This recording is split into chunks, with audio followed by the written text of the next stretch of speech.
Two passengers can pay the same fare, board the same aircraft, and land with completely different memories of the flight. One sleeps for 6 hours, the other spends the night trapped beside a bathroom line with a seat that barely reclines, a bag stuck in the overhead bin, and a stranger claiming half an armrest. The difference is not luck. Very often, it is one tiny square on a seat map.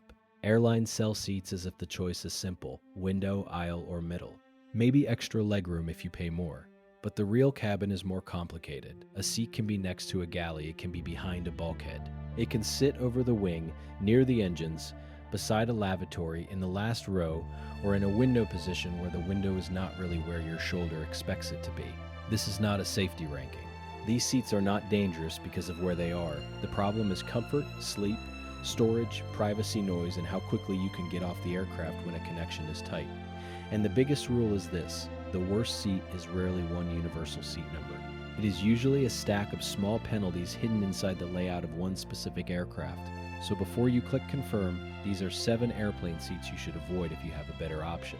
Number 7, the window seat with no real window. A window seat sounds like the safest choice emotionally. You get the view, the wall, the light, and a place to lean your head. You also avoid people climbing over you from the aisle side. That is the promise. But on many aircraft, the word window does not guarantee a perfectly aligned window. Some rows have a window that sits too far forward. Some have it slightly behind your shoulder. Some have a blocked or missing window because of the aircraft's structure, ducts, or the way the cabin panels line up with the fuselage.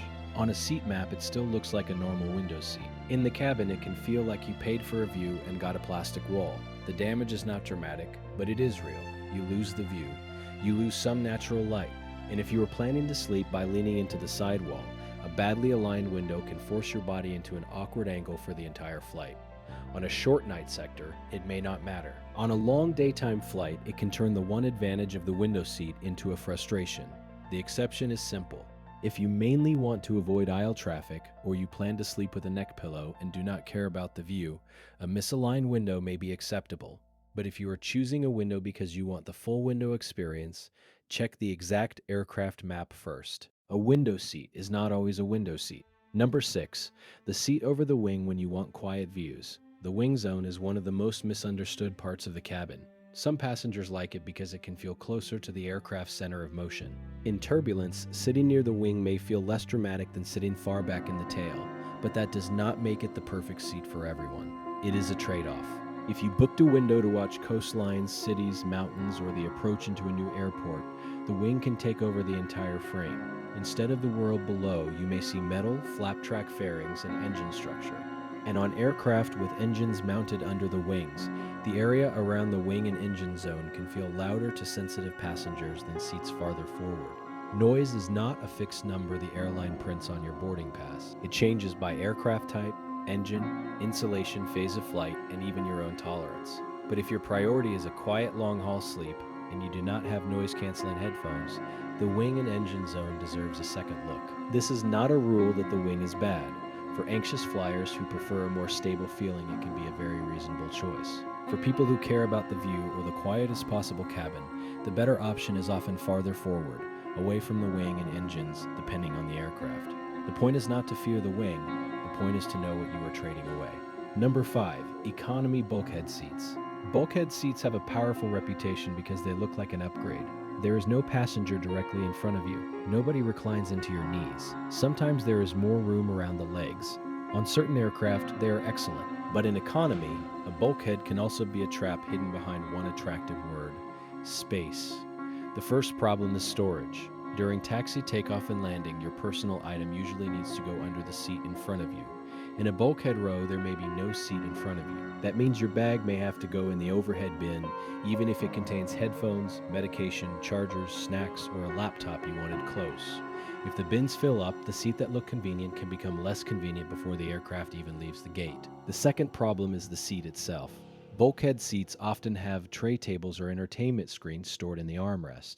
That can mean fixed armrests and on some layouts a slightly narrower feeling seat. And legroom is not guaranteed. If the wall is close, you may have knee space without a comfortable way to stretch your legs forward. There are strong exceptions. Bulkhead rows can be valuable for families when bassinets are available. They can help passengers who want easier aisle access or who hate having a seat reclined in front of them. But bulkhead does not automatically mean better. It means check the aircraft. Look for the wall distance, bassinet position, tray table location, and storage rules before treating it like a free upgrade. Number 4. Exit row seats when you want zero responsibility. The exit row is probably the most overrated economy seat in the cabin. Not because it is bad. For many passengers, it is excellent. The legroom can be the difference between a tolerable flight and a painful one. But the exit row is not simply a bonus space row. It is a regulated position with a job attached to it. On flights operated under rules such as US Part 121, airlines must evaluate whether a passenger is suitable for an exit seat. The passenger may need enough mobility, strength, dexterity, and understanding to help in an emergency. Children under 15 are not eligible under those rules. Passengers who cannot understand instructions, cannot perform the required actions, or have responsibilities such as caring for a small child may be moved. And if you do not want that responsibility, you should ask for another seat. That is why the exit row belongs on this list. If you are exhausted, anxious about the responsibility, traveling with young children, need assistance, or simply do not want to be part of an emergency procedure, this is not the right place to sit. It may also come with storage restrictions during taxi, takeoff, and landing because loose items cannot obstruct the exit area. The exception is obvious. If you are an eligible adult, understand the instructions, are willing to help if needed, and value legroom, the exit row can be one of the best choices in economy. But it is not a harmless upgrade. It is more legroom with more responsibility. Number 3. Seats beside lavatories or galleys. This is where a seat mat becomes more useful than a fare class. A seat near a lavatory or galley may look normal until the flight begins. Then the space around it changes. The aisle becomes a waiting area. The wall becomes a source of light. Doors open and close. Service carts appear. Crew members prepare meals, passengers stretch their legs, and people gather exactly where you are trying to sleep. The problem is not one single disaster. It is repetition. One lavatory door is not a crisis. 50 movements through the night are different. A galley conversation is not a major event. But at 3 in the morning on a long-haul flight, small sounds become large because they keep arriving. The seat is not just near a feature, it is near a traffic node. For some passengers, this is still worth it. If you need frequent bathroom access, travel with children, or are on a short flight where sleeping is irrelevant, proximity can be useful. It can even reduce anxiety because the bathroom is close. But if your goal is uninterrupted rest, privacy, or less aisle movement, these are among the first seats to avoid. Before choosing, look for 3 icons on the map: lavatory, galley, and service area. If your seat touches one of them, ask what that means for your flight length. On a 40-minute hop, it may be fine. On an overnight crossing, it can become the soundtrack of the entire journey. Number 2. The last row of economy, especially near rear lavatories, the last row is dangerous only to your patience. It often combines several small disadvantages into one place. It may be close to rear lavatories. It may sit in front of a wall, galley, or partition. It may have limited recline depending on the aircraft. It is usually among the last places to deplane. And because everyone behind you is either crew space, wall, or bathroom traffic, the back of the cabin can feel like the aircraft's waiting room. This is why the last row ranks so high. A single disadvantage can be manageable. Limited recline is annoying. Slow deplaning is annoying. Galley noise is annoying, but when those penalties stack together, the seat becomes more than slightly worse. It becomes a system designed to interrupt you. It is especially painful on long flights and tight connections. If you need to make a short connection, sitting in the very back means you may watch half the aircraft stand up before you even move. If you want to sleep, the rear lavatory line may form beside you. If you want to recline, the seat may not move much or at all depending on the layout. But avoid the absolute myth. Not every last row is identical. Some aircraft allow partial recline. Some rear rows are acceptable for groups who occupy the whole row. Some passengers like being close to the bathroom. The smarter rule is not never sit in the back. The rule is avoid the last row when it combines no recline, rear lavatories, galley noise, and a long connection risk. 1 seat, 4 penalties. Number 1, the middle seat in a full economy row. The middle seat is not always the worst in every technical category. It is not always the loudest. It is not always the farthest from the exit. It does not always have the worst recline. But it is the most universal bad bargain in economy because it gives you the least control. The window passenger gets the wall, the view, and control over the shade. The aisle passenger gets direct access to stand up, stretch, and leave. The middle passenger gets neither. No wall, no direct aisle. Less privacy, more contact. More negotiation, even the armrests become a quiet social contract that that not every stranger agrees to honor. On a short flight, this may be only a mild inconvenience. On a full long-haul flight, it changes everything. Sleeping is harder because there is no sidewall to lean on. Working is harder because elbows are trapped.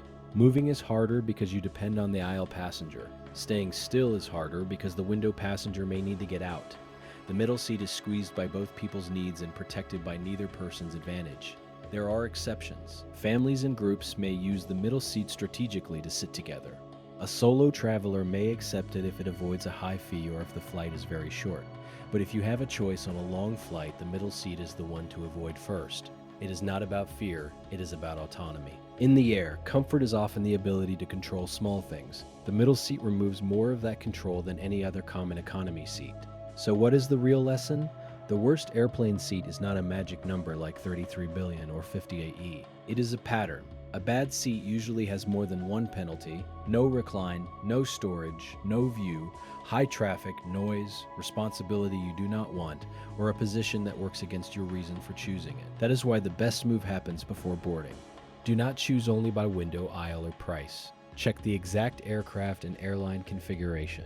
Look for lavatories, galleys, bulkheads, exit rows, wings missing windows, and the final rows of the cabin. Then match the seat to the passenger. A tall traveler may forgive a view problem for legroom. A nervous flyer may prefer the wing zone. A family with an infant may want the bulkhead.